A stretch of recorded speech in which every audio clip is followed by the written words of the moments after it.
प्रचारित की जाती थी। लेकिन स्वामी दयानंद ने आकर के इस मंत्र का ठीक प्रकार से अर्थ किया। और वे लोग कहते थे कि जिसका जन्म ब्राह्मण कुल में हो गया वो ब्राह्मण है। एक बार उत्तरी घटान में एक कथा चल रही थी।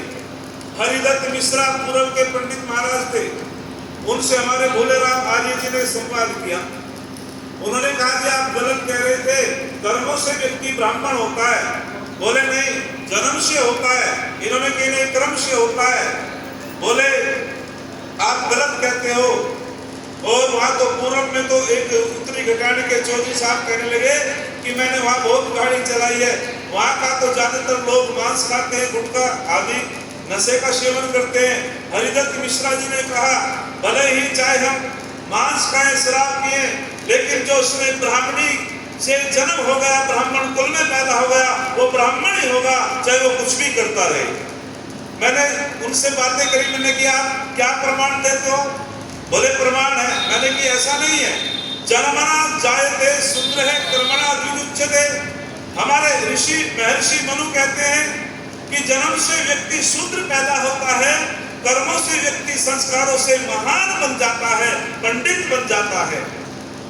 वो जब चुप लगाया, आज भी समाज में इस प्रकार का जो है एक भ्रम फैला हुआ है। भले ही चाहे ब्राह्मण कुल में पैदा होकर के व्यक्ति शराब पीता हो, आओ सुराना छोड़ते हैं, गलत कह रहा है। और यदि कोई अन्य कुल में पैदा होकर के विद्वान हो जाए, बोले है तो विद्वान पर, है तो बुजुर्गा, है तो विद्वान, है तो जाट, है तो विद्वान, है तो उपाध्याय, इस प्रकार का दुष्प्रचार अब भी करते हैं। अरे यदि दयानंद ना होते तो हमें पंडित कौन कहता? यदि स्वामी दयानंद ना होते हमें आचार्य कौन कहता? तो आइए एक मंत्र मैं आपके बीच में रखना चाहता हूं। ऋषि कहते हैं कि ऋषियों मंत्र दृष्टा है, ऋषि मंत्रों का दृष्टा होता है। अभी मैं प्रातः काल इकवारा एक परिवार में रघुनाथ जी का यज्ञ करा रहा था। वहां एक सज्जन ने कहा कि जी ये तो मंत्रों को तो ऋषियों ने बनाया है। मैंने कि नहीं, ऋषि मंत्रों का दृष्टा होता है, परमपिता परमात्मा मंत्रों का सृष्टा होता है। आज भी ये भ्रम फैला हुआ लोगों में, पता नहीं, अध्ययन नहीं करते। तो तब इस प्रकार का जब भ्रम फैल चुका था, ऋष्यति गच्छति प्राप्नोति जानाति वासे ऋषि, पहले समझो ऋषि किसे कहते हैं। अर्थात जो जान लेता है किसको? प्रकृति को जान लेता है, आत्मा को जान लेता है, परमपिता परमात्मा का साक्षात्कार कर लेता है, उसको ऋषि कहते हैं। और फिर बहुत सुंदर बात कही, सत्यम गई देवा अमृता मनुष्य। ज्येष्ठ भ्राता जी कल कह रहे थे कि जैसे परमपिता परमात्मा सत्य होता है, अरे उसके सानिध्य में पहुंचने वाला ऋषि भी सत्य होता है, उसके जीवन में कोई झूठापन नहीं होता है। क्योंकि ऋषि जो है उसकी साधना वह परमपिता परमात्मा का सानिध्य प्राप्त कर लेता है। तो कहा सत्यम देवा अमृता मनुष्य, ऋषि के अंदर कोई भी झूठा व्यवहार नहीं होता है। हाँ, जब तक मनुष्यपन होता है उसके व्यवहार में झूठापन हो जाता है, लेकिन जब ऋषि आत्मा हो जाती है उसके व्यवहार में कोई झूठापन बोलो नहीं रहता है। अक्षी पात्र कल्पो ही विद्वान। जिस प्रकार से रुई होती है, रुई का कोमलपन भी किसी की आंख में पड़ जाए तो उससे परेशानी हो जाती है। जिस प्रकार से आंख रुई के कोमल तल को सहन नहीं कर पाती, ठीक उसी प्रकार से जो ऋषि होता है उसके अंदर छोटी सी बुराई भी नहीं रह पाती, उसका नाम ऋषि होता है। ऋषि में कोई भी अवगुण नहीं होता है। तो तब इस प्रकार मैंने ऋषि की भूमिका इसलिए आपके बीच में रखी।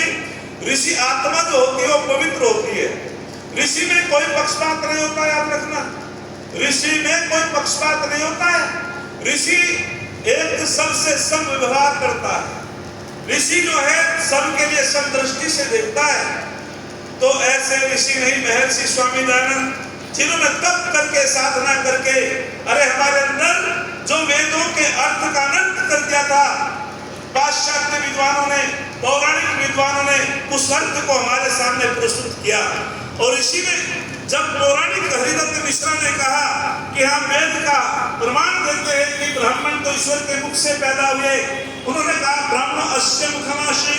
मैंने आप गलत अर्थ करते हो। ऋषि दयानंद ने इसका अर्थ बहुत अच्छे तरीके से समझाया। कहते हैं कि ब्राह्मणों अस्य मुखम आसीत बहु राजन्ते कृत उरुतदस्य यद वेश्य पदाभ्याम शूद्रो अजायते। तो स्वामी दयानंद कहते हैं कि सुनो भैया कि ये जो वर्ण व्यवस्था है विधि धातु से बना, वर्ण का अर्थ होता है चयन करना, वर्ण का अर्थ होता है चुनना, अर्थात कौन चुनता है, कौन चयन करता है। अरे जब गुरुकुल में ब्रह्मचारी पढ़ते थे और जो शास्त्रों में पारंगत हो जाता था तो वो आचार्य उसका चयन करता था, बेटे तू ब्राह्मण हो गया है। और ब्राह्मण के 6 क्रम होते हैं, याद रखना, ब्राह्मण के बोलो 6 क्रम होते हैं। अध्यापनम, अध्यानम, याजनम, यज्ञनम तथा दानम, और फिर कहा प्रतिगृहम च एव ब्राह्मण नाम कल्पयत। कौन है ब्राह्मण? तो हमारे ऋषि कहते हैं कि ब्राह्मण के 6 क्रम होते हैं, अर्थात जो वेद का अध्ययन करता हो, अध्ययन कराता हो, यज्ञ करता हो, यज्ञ कराता हो, दान देता भी हो, दान देता भी हो। दान देना भी चाहिए भाई, हम भी उसी श्रृंखला में, दान देना भी चाहिए और लेना भी चाहिए। अर्थात जिसके 6 क्रम होते हैं वो ब्राह्मण है। उसका वर्ण कौन करता है? उसका वर्ण उसके आचार्य करते हैं। प्रधान जी कौन करते हैं बोलो? आचार्य जी वर्ण करते हैं। एक पिता की 4 संतान है, एक ने शास्त्रों को पढ़ा, शास्त्रों में पारंगत हो गया, उसका वर्ण ब्राह्मण हो गया। एक शस्त्रों में पारंगत हो गया, जो प्रजा की रक्षा करता है उसको क्षत्रिय कहने लगे, जो देश की रक्षा करता है उसको क्षत्रिय कहते हैं। एक जो है व्यवसाय का काम करता है, अर्थव्यवस्था उसके पास होती है, कि खेती करता है, व्यवसाय करता है, उसको वैश्य कहते हैं। और जो कम पढ़ा लिखा है वो एक भ्रम कैसा फैला दिया, स्त्री क्या कहा, स्त्री शूद्रो नाद्यतामिति श्रुतः, प्रमाण दे दिया बिना मतलब, कहीं भी इसका वर्णन किसी भी वेद में नहीं, शास्त्रों में नहीं, उपनिषदों में नहीं, कहीं भी इसका वर्णन नहीं है। और उन्होंने भ्रमित कर दिया कि स्त्री को, शूद्र को वेद पढ़ने का अधिकार नहीं है। लेकिन शूद्र किसे कहते हैं वे समझ नहीं पाए। शूद्र जो है बहिष्कार करने के योग्य नहीं होता, शूद्र नीच नहीं होता। कहा गया है द्रुक धातु से बना शूद्र। बहुत पढ़ना पड़ता है गुरु जी, बड़े प्रमाण देने पड़ते हैं। द्रुक धातु से बना शूद्र, शूद्र का होता है गति देने वाला, बोलो गति देने वाला, सेवा करने वाला, आज्ञाओं का पालन करने वाला, उसको कहते हैं शूद्र। अच्छा, जो चतुर्थ श्रेणी का व्यक्ति विद्यालय में कार्य करता है, सुशील भ्राता जी, वो कोई नीच है या तुम्हारी आज्ञाओं का पालन करता है? बोलो, क्या बिना सेवक के कार्य चलेगा? आना तो बोलो, नहीं चलेगा। इसी प्रकार से मस्तिष्क से हम ब्राह्मण हैं, हाथों से हम क्षत्रिय हैं, और जो हमारी जंघाएं हैं, पेट है, उससे हम वैश्य हैं, और जो गति का काम करता है पैरों से हम शूद्र हैं। हर व्यक्ति जो है ब्राह्मण है, कर्म हर व्यक्ति क्षत्रिय है। और शरीर का भी जो एक व्यवस्था दी है परमपिता परमात्मा ने, तो सारी ज्ञानेंद्रिया हमारी मस्तिष्क के पास है, तो हम मस्तिष्क से ब्राह्मण हैं और भुजाओं से क्षत्रिय हैं। अच्छा, यदि कोई इस ब्राह्मण पे लठ मारेगा, रक्षा कौन करेगा जी? बोलो, क्षत्रिय करेंगे ना करेंगे? अच्छा, ब्राह्मण पिटता रहे और क्षत्रिय का मुझे क्या लेना? ऐसा नहीं है। जिस प्रकार से शरीर में बड़ा प्रगाढ़ संबंध होता है, ऐसे समाज में भी संबंध होता है। जहाँ ब्राह्मण और क्षत्रिय एक साथ मिलकर के रहते हैं, जहाँ वैश्य और शूद्र एक साथ मिलकर के कार्य करते हैं, वो देश उन्नति करता है, वो देश प्रगति करता है। तो हम किधर, जब ऋषि दयानंद ने जड़ों को हला दिया था कि इसका अर्थ ये नहीं है ब्राह्मणों अस्य मुखमाशी, तो स्वामी जी ने कहा कि ईश्वर तो निराकार है। अच्छा, जो चीज आकार वाली नहीं है तो उसका मुख कहां से आ गया? बोलो, परमपिता परमात्मा तो निराकार है।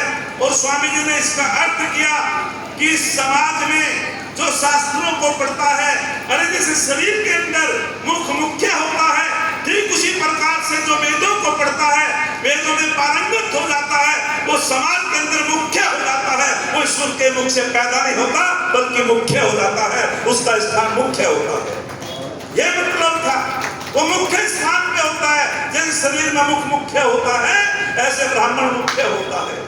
जब ऋषि दयानंद ने ये प्रस्तुत किया अर्थ, तो जड़ों को हिला दिया गया, ब्राह्मण लोगों को चैलेंज कर दिया गया, तुम अर्थ का अनर्थ करते हो, परमपिता परमात्मा की हम सब प्रजा हैं। अरे समान प्रश्न आत्मिका जाति, उदाहरण देते ऋषि दयानंद, अरे जिसका एक प्रकार से प्रसव होता है, एक प्रकार से जन्म होता है, उसकी एक जाति होती है। मनुष्य का बच्चा जिस प्रकार से भारत में पैदा होता है, उसी प्रकार से अमेरिका में पैदा होता है। इसीलिए मनुष्यों की एक जाति होती है, पक्षियों की एक जाति होती है, पशुओं की बोलो एक जाति होती है। हम मनुष्य जाति के ऐसे प्रमाण देकर के समझाया गया। एक जगह अर्थ का अनर्थ नहीं किया, न जाने कितनी जगह अर्थ का अनर्थ किया। एक उदाहरण मेरे याद आता है, कहते हैं कि ऋषि दयानंद और आर्य समाज के कितने बड़े उपकार हैं। यदि आर्य समाज के विद्वान और स्वामी दयानंद न होते तो निश्चित रूप में हमें भी पता न